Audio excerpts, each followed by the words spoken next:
ஆன்மீக ஜோதி தரிசனம்.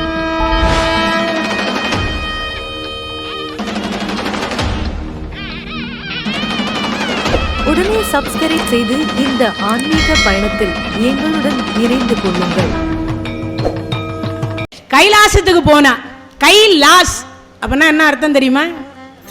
எல்லாமே லாஸா போகும்னு அர்த்தம். எது?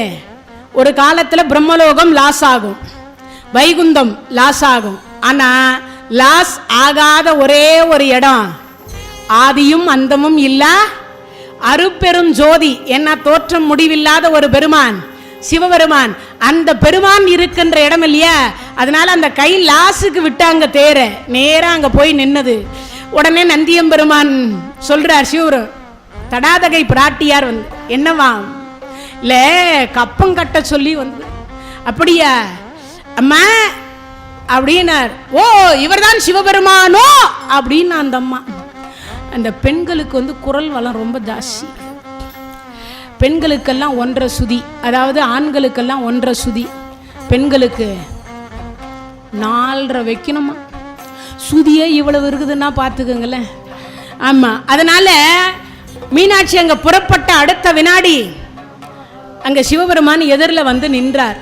நின்ற அடுத்த வினாடி இடையில உள்ள ஸ்தனம் மறைஞ்சது. வில்லை வளைத்து நானை பூட்டலான்னு எடுக்கிற பொழுது சுமதி கையை பிடிச்சா, அம்மா இவர் தான் உங்க வீட்டுக்கார், நீங்க பானம் கணும் போற்றாதீங்கோ, ஏற்கனவே ஒருத்தர் பானம் போட்டவர் போய் சேர்ந்துட்டார். யார் அவரு? மன்மதன். ஏற்கனவே என்ன பண்ணாரு? கரும்பு வில் அரும்பு நான் பானம் போட்டார் இல்லையா? போட்ட அடுத்த வினாடி என்ன பண்ணிட்டார்? நெற்றிக்கண்ணை திறந்த உடனே மன்மதன் எரிஞ்சி சாம்பலா போயிட்டாரா? பார்வதி திருக்கல்யாணத்தின் பொழுதுதான் எழுப்பியே கொடுத்தார். அம்பாள் பார்வைப்பட்டுதான், அதனாலதான் யார் கண்ணுக்கும் மன்மதன் மட்டும் தெரிய மாட்டான். ரதி கண்ணுக்கு ஒருத்தி கண்ணுக்கு மட்டும் தான் மன்மதன் தெரிவான். அவன் இப்ப எப்பப்ப எங்கெங்க போடுறான்னே தெரியாம போட்டுனுங்கிறான் பானத்தை. கடற்கரையிலையும் போடுறான், கோயில்லையும் போடுறான், காலேஜ்லையும் போடுறான், எங்க போடுறான்னே தெரியல. அவ்வளவு மோசமா இருக்கு. ஏன்னா இந்த உணவில் உண்ணக்கூடிய பொருள் அத்தனையும் 2 கால் 4 கால் 8 கால் 10 கால் சொல்ல முடியாத அளவுக்கு கொடுமை. எந்த செய்தியை இப்படி ஓபன் பண்ணாலும் 10 வயசு 12 வயசு 14 வயசுன்னு இருக்கிற அத்தனை குழந்தைகளையுமே வேட்டையாடக்கூடிய ஒன்றாக இருக்கு. அவ்வளவு மோசமான காலத்திற்கு காரணம் என்னது? நாம் உண்ணக்கூடிய உணவு. அப்போ அந்த மன்மதனை எரித்த பெருமான் அல்லவா இதை சுமதி நினைவுபடுத்துறாங்க. யாரு? மதுரையம் பதியனுடைய மீனாட்சியினுடைய மந்திரியாக இருக்கக்கூடிய அந்த தேரோட்டி சுமதி நினைவுபடுத்த அடுத்த வினாடி அந்த அம்மா குனிஞ்சிட்டான். இவர்தான் என் கணவரா? எப்படி உனக்கு தெரியும்? அம்மா நீங்க பிறக்கிறப்பவே 3 ஸ்தனத்தோடு பிறந்தீர்கள். கணவன் வருகின்ற பொழுது இடையில உள்ள ஸ்தனம் மறையும் என்று அசரீதி சொல்லியது. இப்போ இந்த சிவபெருமான் எதிரில் நின்ற உடனே உங்கள் இடையில உள்ள ஸ்தனம் மறைந்து விட்டது. அப்ப இவர்தான் உங்கள் கணவர். உடனே கற்புடைய பெண்கள் யாரை எதிர்க்க கூடாது? கணவனை எதிர்க்க கூடாது. அதனால் அம்மா நீங்க எதிர்த்தா நாளைய தினத்தில் மீனாட்சியே சிவபெருமானை எதிர்த்தாள் என்று இந்த உலகத்தில் இருக்கிற பெண்கள் எல்லாம் கணவனை என்னவா நினைப்பாங்க? ஒரு புல்லா நினைச்சிருவாங்க. அதனால வேண்டாம் அம்மா, நீங்கள் தான் வழிகாட்டி கொடுக்காதீங்க. அப்படியா? சரி. ஆமா, மீனாட்சிக்கு வெக்கப்பட தெரியாது. சுமதி கொஞ்சம் இப்படி தலையே, என்ன சுமதின்னா, இல்லை கொஞ்சம் தலை குனிந்து வெக்கப்படும். ஏன்? வீட்டுக்கார பார்க்கறல்ல முதல்ல, அப்பன்னா வெக்கப்படணும்னு அர்த்தம். அப்போ வெக்கப்பட்டு கீழே தலை குனிஞ்சி இப்படி ஒரு ஓரக்கண்ணால மீனாட்சி பார்த்தா உடனே சிவபெருமான் சொன்னார், வருகிற சோமவாரத்தன்று உன்னை மதுரையில் வைத்து திருமணம் செய்து கொள்றேன். மதுரையில வச்சு திருமணம் செய்து கொள்றேன். எல்லா திருமணமும் ராமருக்கும் சீதைக்கும், முருகர், வள்ளி, தெய்வ யானை, சித்தி, புத்தி, விநாயகர், அதே போல தாட்சாயினி திருமணம், பார்வதி திருக்கல்யாணம், அனைத்து திருமணமும், அதே மாதிரி பாமா ருக்மணி திருமணம், அனைத்து திருமணமும் பங்குனி உத்திரத்தன்னைக்கு தான் நடந்தது.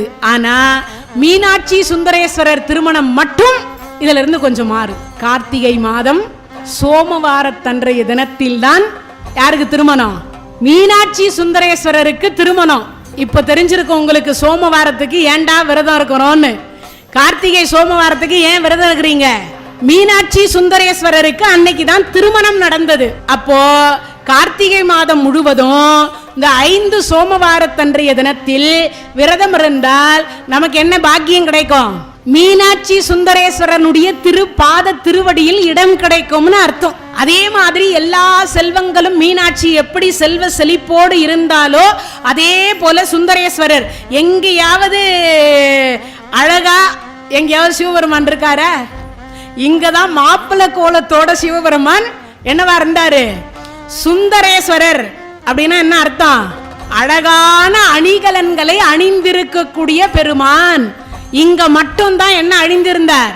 மற்ற எல்லா இடத்துலயும் புலித்தோலை அரைக்கி அசைத்து கட்டிட்டு இருந்தார். இங்க மட்டும் மாப்பிள்ளை கோலத்துல சுந்தரேஸ்வரராக இருக்கிறார். அப்பனா ஆண் வணங்கினால் சுந்தரேஸ்வரரா வாழலான்னு அர்த்தம், பெண் வணங்கினா மீனாட்சி அம்மையாரை போன்று வாழலாம்னு அர்த்தம். அதனாலதான் இந்த கார்த்திகை சோமவாரம் என்று சொல்லக்கூடியது. அதுக்கு இன்னொரு கதையும் இருக்கு, அது கொஞ்சம் பெருசா இருக்கும், இருந்தாலும் ஷார்ட்டா சொல்றேன். சங்கசூடன் என்று சொல்லக்கூடியவன் துளசியினுடைய கணவர். அவர் வழிபாடு செய்கிற பொழுது இந்த 33 தேவர்களை கொண்டு போய் சிறையில வச்சு அடைச்சிட்டார். அப்படி அடைத்து விட்ட உடனே அவர் 33 தேவர்களும் சிவபெருமானை வணங்கி யுத்தம் செய்து அந்த சங்கசூடனை அழிக்கணும்னு கேட்டாங்க. சிவபெருமானும் அம்பிகையை அழைத்து கொண்டு காளி முருகப்பெருமான், ஏன்னா நிறைய பேருக்கு இது தெரியாது, தேவி பாகவதம் படிச்சிருந்தா மட்டும்தான் தெரிஞ்சிருக்கும். இந்த முருகப்பெருமானோடு காளி தேவியோடு சிவபெருமான் சங்கசூடன் இடத்துல போய் யுத்தம் செய்கிறார். அப்படி யுத்தம் செய்கிற பொழுது அப்போ சிவபெருமான் யுத்தம் பண்ணல, முருகரையும் காளி தேவியும் சங்கசூடன் இடத்துல கொண்டு போய் யுத்தம் செய்யுங்கன்றார். அவன் ஒரு வரம் வாங்கி இருக்கிறான், என் மனைவியினுடைய பதிவிரதா தர்மம் என்று கெடுமோ அன்று எனக்கு மரணம் வரணும். அது வரைக்கும் 1000 வருஷம் சண்டை நடக்குது, சங்கசூடன் இறந்த பாடு இல்லை. இப்போ நாராயணர்கிட்ட இப்போ சிவபெருமான் கேட்கணும், 1000 வருஷம் நின்னுகிட்டே இந்த யுத்தத்தை பார்த்துட்டு இருக்கார் நாராயணர், எப்பயாவது சிவபெருமான் என்ன கூப்பிட மாட்டாரான். நான் நாராயணன் எங்கு போனான், இன்னுமா அந்த சங்கசூடன் மனைவி இடத்துல இவன் போகல அப்படின்னார். சங்கசூடனுடைய வடிவத்தை எடுத்துக்கொண்டு சங்கசூடனுடைய மனைவியாக இருக்கிற துளசி தேவி இடத்தில் போய், அம்மா நான் சிவபெருமானை வெற்றி பெற்று விட்டேன் அப்படின்னார். அந்த அம்மா ஆரத்தி எல்லாம் எடுத்து வெற்றி திலகத்தை இட்டுட்டு, வாங்க 1000 வருஷம் சிவபெருமான இடத்துல சண்டை போட்டு சிவனை முருகனை காளியை வென்று வந்த பிராணநாதா வாங்கோன்னு அழைச்சிட்டு போனான். அந்த புறத்துல கணவனும் மனையும் சேருவதற்கான இடத்துல அந்த புறத்துல சேர்ற பொழுது இவர் சேர்க்கை வேற மாதிரி இருந்த உடனே அந்த அம்மா நிறுத்து, நீங்க யாருன்ட்டா. அப்பதான் சிவபெருமான் அதாவது நாராயணர் அவருடைய உருவத்தை காட்டுறார். அம்மா நான் நாராயணன், நான் தானே உனக்கு கணவனா வர வேண்டும் என்று நீ ஒரு மன்வந்தர காலம் தவம் செய்தாய், அதனால் நான் உனக்கு காட்சி கொடுத்தேன். நானே கணவனா வரணும்ல, நான் கணவனா வந்தேன்னார். பாவி, என் கணவன் சங்கசூடன் அல்லவா, தாங்கள் வந்து என் பதிவர்தா தர்மத்தை கெடுத்து விட்டீர்கள் அல்லவா, உங்கள் மனம் என்ன கல்லா, நீங்கள் கல்லாக போக கடவது. அதுதான் சால கிராமம். இப்ப புரிஞ்சிருக்கோன்னு நினைக்கிறேன். சால கிராமம்னு சொல்றமே, அது சால கிராமமாக அதுதான் மாறினது. நிக்க வச்சா சிவலிங்கம், படுக்க வச்சா நாராயணர், அது சிவனும் அரியும் சேர்ந்ததுதான் நர நாராயணர் இருக்கு இல்லையா, அதே போல அரியும் சிவனும் சேர்ந்தது சால கிராமம். படுக்க வச்சா நாராயணர், நிக்க வச்சா சிவலிங்கம்னு அர்த்தம். அதுக்கு பேர் சால கிராமம். கருப்பா இருக்கும் அந்த கல்லு, நல்ல கூழாங்கல் மாதிரி இருக்கும், அதுக்கு பேர் சால கிராமம். அதை சாபம் கொடுத்தவள் சங்கசூடனுடைய மனைவி.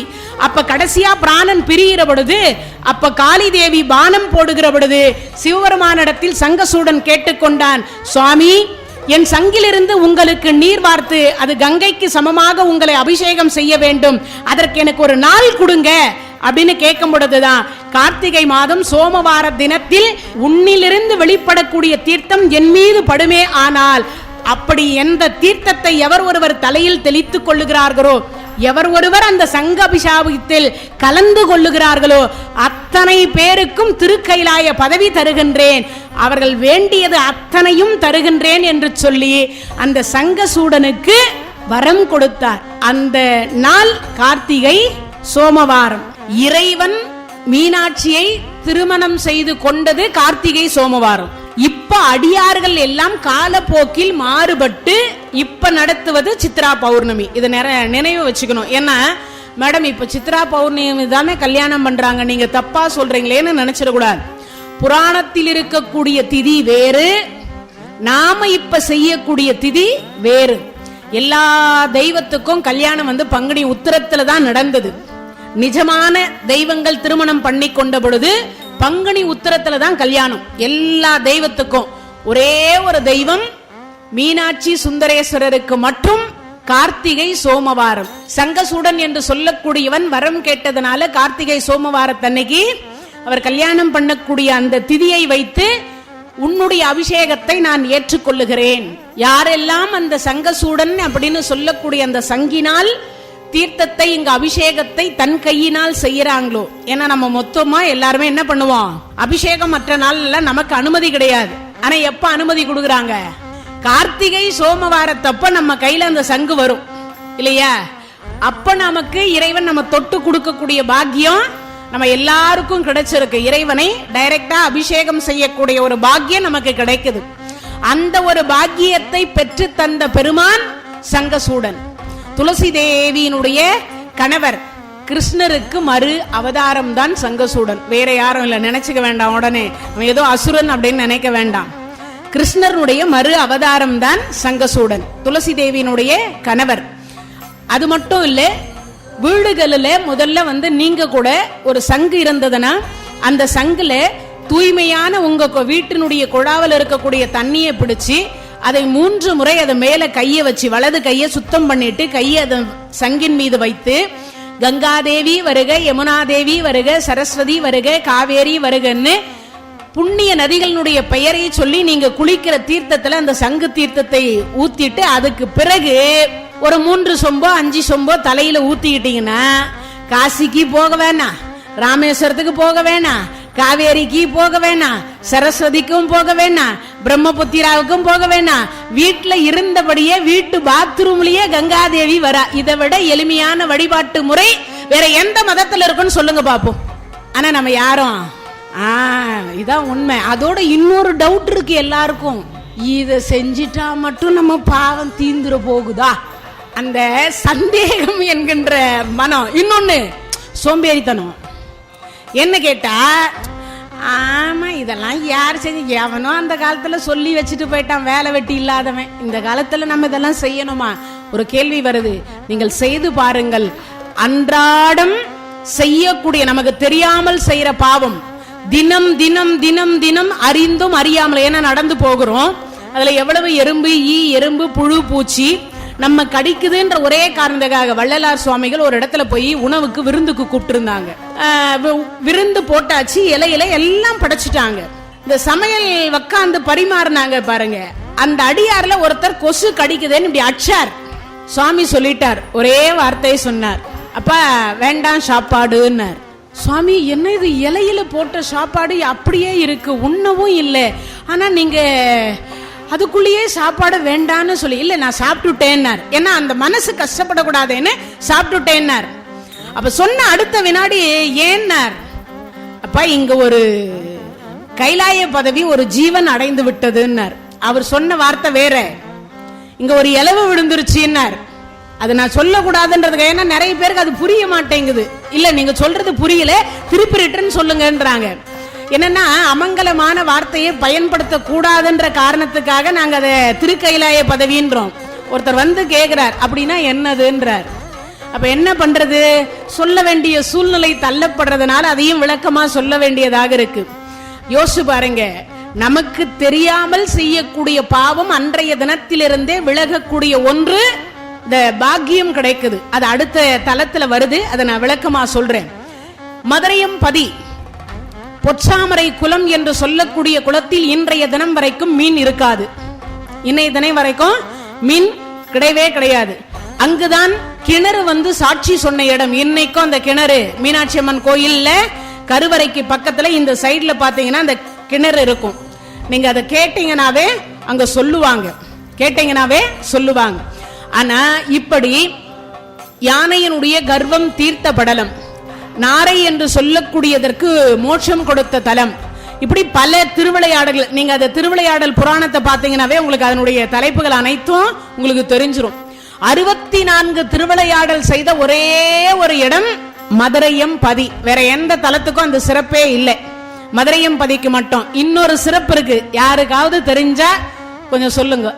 மதுரையம் பதிக்கு இன்னொரு சிறப்பு இருக்கு, ஆனா ரொம்ப விசேஷம். அந்த சிறப்பு எல்லாருக்குமே தெரியும், என்னன்னா இப்ப நினைவுல இருக்காது.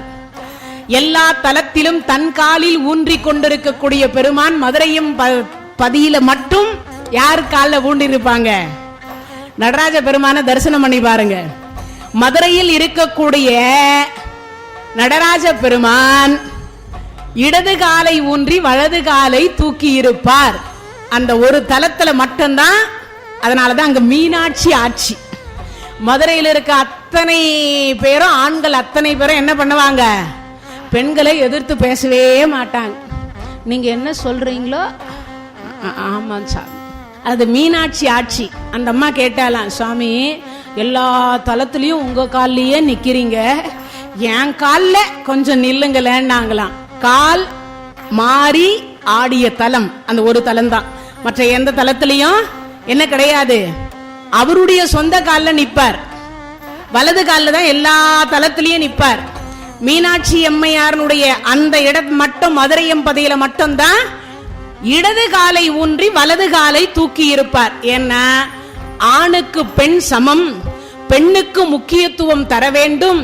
நாளைய தினத்தில் இருக்கக்கூடிய ஆண்கள் அத்தனை பேருமே பெண்ணுக்கு முக்கியத்துவம் தரணும்.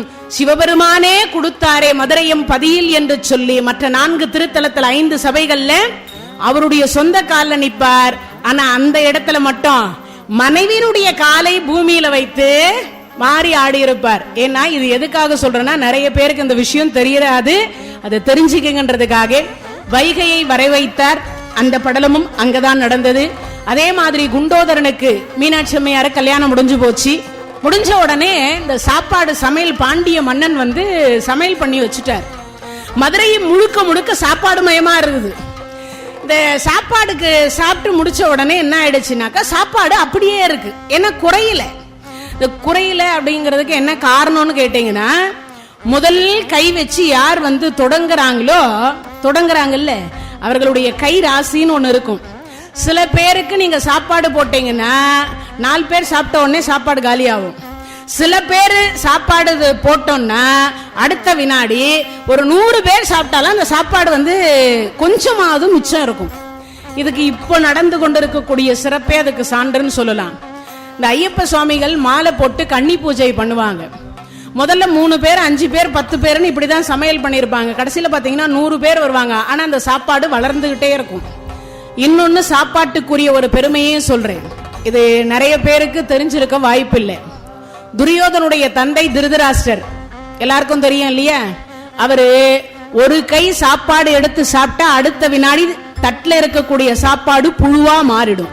அதுக்கு அடுத்து அந்த புழுவா மாறின தட்டை கர்ணன் தொட்டான்னா மீண்டும் சாப்பாடா மாறும். கர்ணனுக்கு ஒரு பேர் உண்டு, நிறைய பேருக்கு இது தெரியாது. கள புழு நீக்கிய கர்ணன் அர்த்தம். களம் தட்டுன்னு அர்த்தம். அதுல இருக்கிற புழுவை கர்ணன் தொட்ட உடனே மாறும்னு அர்த்தம். அப்பனா என்ன அர்த்தம்? அவனுக்கு அந்த கைராசி என்பது உண்டு. அதே மாதிரி திக்விஜயம் செய்து ராஜசூய வேள்வி செய்த பொழுது தர்மராஜா அள்ளி அள்ளி கொடுக்கக்கூடிய பாக்கியத்தை கர்ணன் கிட்ட ஒப்படைச்சார். செல்வம் குறையவே இல்லை. அவன் கை சிவர்ந்தது, ரத்தம் ஒழுகியது, அள்ளி அள்ளி அள்ளி அள்ளி அள்ளி கொடுத்து. ஆனா செல்வம் மட்டும் குறையவே இல்லை, வளர்ந்துகிட்டே இருந்தது. இது எதுக்காக சொல்றோம்னா, இறைவன் உணவை தொடங்கி வச்சார். அங்க சாப்பாடு குறையில. மீனாட்சி அம்மையார் பார்த்தாங்க. காஞ்சன மாலை வந்து சொல்றாங்க, என்னடி உங்க வீட்டுக்காரனுடைய சொந்தம் அவ்வளவுதானா? சாப்பாடு பாண்டிய நகர் மதுரையம்பதி முழுவதும் நிறைஞ்சி இருக்கு. ஒரு பகுதி கூட 100% கூட காலி ஆகலன்னு அந்த அம்மா நேரா சிவபெருமான் பக்கத்துல வந்தா மீனாட்சி, சுவாமி உங்க ஜனங்க அவ்வளவுதானா? ஏமா அப்படி ஒரு கேள்வி? இல்ல 33 கோடி தேவர்கள் சாப்பிட்டாங்க, சிவகணங்கள் பூதகணங்கள் எல்லாம் வந்து சாப்பிட்டது. ஆனா இன்னும் பார்த்தீங்கன்னா சாப்பாடு அப்படியே இருக்குன்றது. கேட்ட அடுத்த வினாடி சிவபெருமான் பார்த்தாரம்மா, ஒரே ஒரு ஆளுக்கு சாப்பாடு போடு போதும்னாரு. அது என்னன்னு கேட்டா, சிவபெருமானுக்கு கொடை பிடிக்கிற குண்டோதரன் பேர். அவர் பேரு குண்டோதரன்னா நீங்க நினைக்கிற மாதிரி ஏதோ பெருசா குண்டா இருப்பாருனாலும் அர்த்தம் இல்ல. அவர் இருக்கிறதே 1 அடி தான் இருப்பாரு, அவ்வளவுதான் இருப்பாரு. உடம்பு கொஞ்சம் குண்டா இருக்கும், ஆள் குள்ளமான ஆளு. இப்படி கொடை பிடிச்சிட்டு இப்படி நிற்பாரு. சிவபெருமான் உத்தரவு இல்லாம எங்கேயும் போக மாட்டார். அவர் எங்கெல்லாம் போறாரோ பின்னாடி கொடையை தூக்கிட்டே போய் நிற்பார். அவ்வளவுதான் அவருக்கு வேலை. அப்ப சிவபெருமான் இப்படி ஒரு பார்வை பார்த்தார். என்ன சுவாமின்னார் குண்டோதரன். ஒண்ணும் இல்ல, நீ சாப்பிட்டியான்னார். சுவாமி நீங்க உத்தரவு கொடுக்கல, அதனால நான் இன்னும் சாப்பிடல. அப்படியா, ஏதோ சாப்பாடு இருக்கிறதா சொல்றாங்க, பார்த்து சாப்பிட்டு வா. ஆமா, பார்த்து சாப்பிட்டுட்டு வான்னார். சரி, நேரா போனார். அம்மா எங்கம்மா சாப்பாடுன்னார். இந்த அம்மா மீனாட்சி அம்மையார் கொஞ்சம் கர்வத்தோட போனாங்க. இந்த ஒருத்தர் அனுப்பி இவ்வளவு சாப்பாட்டையும் சாப்பிட்டு போறாரான்னு நினைச்சிட்டு அந்த அம்மா வாங்க போலான்னு சமையலறைக்கு கூட்டிட்டு போனாங்க. சாப்பிட்ற இடம், பரிமாறுற இடத்துல. அங்க அவர் ஒன்னும் பண்ணல. சாப்பாடா ஆன்னார். அதுல 4 பக்கெட்டு உள்ள போகுது, 40 கரண்டி உள்ள போகுது, அதுல இருக்கிற அன்ன குத்தி உள்ள போகுது, சாப்பாடு, தயிர் சாதம், சாம்பார் சாதம், எத்தனை இருக்கோ அவ்வளவும் போயிட்டே இருக்கு. கடைசியா சாப்பாடு மொத்தம் போச்சு. சரி அம்மா இவ்வளவுதானான்னார். அரிசி, பருப்பு, உப்பு, மிளகா, புளி எங்க இருந்ததா அவ்வளவு மளிகை சாமானியம் காமிச்சாங்க, அத்தனையும் உள்ள போச்சு. அம்மா இவ்வளவுதானா, இன்னும் வேற எதனா இருக்கான்னார். அம்மா குடிக்கிறதுக்கு தண்ணி வேணும்னார். மொத்தம் மதுரையம்பதியில இருக்கிற கிணறெல்லாம் வத்தி போச்சு, மொத்தம் வத்தி போச்சு. அம்மா என்ன இது, உங்க ஊர்ல குடிக்கிறதுக்கு கூட தண்ணியே காணும், எல்லாம் போச்சு. கடைசியில பார்த்தார், சுவாமி குடிக்கிறதுக்கே தண்ணி இல்ல, சாப்பாடு ஏதோ ஓரளவுக்கு ஒரு நாக்கு பூச்சிக்கு போயிருக்கு. எவ்வளவு? ஆமா, ஒரு 1000 நாக்கு பூச்சியில ஒரு நாக்கு பூச்சிக்கு போயிருக்கு, அவ்வளவுதான். இன்னும் 999 நாக்கு பூச்சிக்கு இல்ல. அப்படியா? மீனாட்சி என்னமோ சொன்ன, ஒருத்தருக்கு சுவாமி மன்னிச்சிரும். இதுல இருந்து நமக்கு என்ன தெரியுது? எங்க அப்பா வீட்டுல நான் எப்படி இருந்தேன் தெரியுமா? எங்க அப்பா வீட்டுல நான் எப்படி எல்லாம் சாப்பிட்டேன் தெரியுமா? காலையில இட்லி, பொங்கல், பூரி, சப்பாத்தி எங்க அம்மா விதவிதமா செஞ்சு கொடுப்பாங்க. அந்த பெருமையெல்லாம் சொல்லக்கூடாது. எங்க வந்து வீட்டுக்காருடைய வீட்டுக்கு வந்து, மாமியார் வீட்டுக்கு வந்து சொல்லக்கூடாது. அதுக்கடுத்து மத்தியானம் சமையல் பண்ணி வச்சா இதான உங்க வீட்டு சமையல் பேசக்கூடாது. அப்பனா என்ன அர்த்தம்? தாய் வீட்டினுடைய தற்பெருமையை புகுந்த வீட்டுல போய் காட்டக்கூடாது பெண்கள். அதுக்கு பாடம் சொல்லும் விதம் தான் அதை கொடுத்தார். உடனே என்ன பண்ணார்? கைலாயத்திலிருந்து அன்னத்தை வர வச்சார். கைலாயத்திலிருந்து தயிர் சாதம் அப்படியே வந்தது. அது ஆன்னு போயிட்டே இருந்தது. கடைசியா பார்த்தார், சுவாமி எல்லாம் நிறைஞ்சது, ஆனா இன்னும் தண்ணி கிடைக்கலன்னார். மதுரையம்பதி முழுக்க தண்ணி கிடையாது. என்ன பண்ணலான்னு பார்த்தார். அப்பதான் ஆகாச கங்கையே நீ வைகையாக வான்னு கைய வச்சார். வை கை, அவ்வளவுதான், வேற ஒண்ணும் இல்ல. சிவபெருமான் வை கை, அவருடைய கையை எடுத்து அங்க வச்சார். ஆகாச கங்கை வைகையாக வந்தது. இந்த படலமெல்லாம் நடந்தது எங்க அப்படின்னா மதுரையம் பதி, அந்த இடத்துலதான் இதெல்லாம் நடந்தது. 64 திருவிளையாடல் செய்த இடம், கால் மாறி ஆடிய தலம், வெள்ளியம் பதி என்று சொல்லக்கூடிய தலம். மீனாட்சி சுந்தரேஸ்வரராக எப்பொழுதும் பார்த்தீங்கன்னா புலித்தோலை அரைக்கி அசைத்து கட்டி கொண்டிருக்கக்கூடிய பெருமான், விபூதியை மட்டுமே தரித்து கொண்டிருந்த பெருமான் அங்கு மட்டும்தான் சுந்தரேசராக அழகர். சுந்தரேசர்னா என்ன அர்த்தம்? சுந்தரகாண்டம் அப்படின்னா என்ன அர்த்தம்? அழகு உடையவர். சுந்தரமூர்த்தி சுவாமிகள் எவ்வளவு அழகா இருப்பார், அதுல பார்த்திருப்பீங்க. நால்வர்ல எல்லாரும் வேற உடையில இருப்பாங்க, ஆனா சுந்தரமூர்த்தி சுவாமிகள் மட்டும் எப்படி இருப்பார்? ரொம்ப ராஜ அலங்காரத்தோட இருப்பார் எப்பயும். அப்பனா அந்த அலங்கார தோரணையில் இருக்கக்கூடிய பெருமான் யாரு? சிவ பெருமான். அப்படி 64 திருவிளையாடலை செய்த ஒரு தலம் மதுரையம்பதி. வாழ்க்கையில ஒரு முறையாவது மதுரையம்பதிக்கு சென்று மீனாட்சி அம்மனையும் சுந்தரேஸ்வரரையும் தரிசனம் செய்து அங்கிருக்கக்கூடிய அந்த கிணறு என்கின்ற அந்த சாட்சி சொன்ன கிணறு இன்னையும் மதுரையம்பதியில் உள்ள மீனாட்சி அம்மனுடைய கோயில்ல இன்னைக்கும் இருக்கு. அதே போல பொற்றாமரை குளத்தில் இன்றைய தினம் வரைக்கும் மீன் கொண்டு போய் விட்டாலும் அந்த மீன் வந்து இறந்து போகாது, காணாம போயிடும். ஏன்னு கேட்டா, நாரை கேட்டது, சுவாமி உங்களை வந்து வணங்கும் பொழுது அது உள்ள வந்தது, வணங்கலான்னு வந்த உடனே பொற்றாமரை குளத்துல மீன் மிதந்து கொண்டிருக்கிறத பார்த்த உடனே அதுக்கு ஆசை. என்ன பண்ணதுன்னா, வணங்குறத விட்டுட்டு அந்த மீனை போய் உண்டது. இப்ப மீனை உட்கொண்டு விட்டு இப்ப உள்ள போய் தரிசனம் பண்ண முடியல. மறுபடியும் இப்படியே தினமும் நடக்குது. இந்த நாரைக்கு ரொம்ப வருத்தம். இது என்ன, நம்ம தினமும் போறோம், அந்த மீன் துள்ளுகிறது, எனக்கு ஆசை அங்க போகுது. சுவாமி உங்களை முழுமையா என்னால வணங்க முடியாமையே போய்விடும் போல இருக்கின்றதே, அதனால இந்த குளத்தில் இருக்கிற மீன் வேண்டாம் என்றது. உடனே சுவாமி சொன்னார், இன்று மட்டுமல்ல, சூரியன் சந்திரன் உள்ள நாள் வரைக்கும் இந்த குளத்தின் மீன் இல்லாமல் போக கடவுதுன்ட்டார். என்னைய வரைக்குமோ மீன் கொண்டு போய் நீங்க விட்டீங்கனால அந்த மீன் எப்படி போகுதுன்னு தெரியாது, மீன் அந்த இடத்துல வளரவும் வளராது. அப்பேற்பட்ட குலம் பொற்றாமரை குலம். அந்த குலத்தை வெட்டி எடுத்துதான் மீனாட்சி அம்மனுடைய கோயில் ஃபர்ஸ்ட் கட்டின கோயில். அந்த குலத்தை வெட்டி எடுத்த இடம் தான் மீனாட்சி அம்மனுடைய, அதுக்கு மண்ணு எடுத்தது அந்த குலத்துல இருந்து தான் எடுத்தாங்க. அப்படிப்பட்ட ஒரு சிறப்பு மதுரையும் பதிக்கு உண்டு. இன்னும் நிறைய சொல்லலாம், அது வேறொரு சந்தர்ப்பத்தில். ஏன்னா 51 சக்தி பீடங்களை கொஞ்சம் கொஞ்சமாவது நம்ம பார்க்கணுன்றதுக்காக அந்த தலம் மந்திரினி பீடம் என்று சொல்லக்கூடியது மதுரையம்பதி.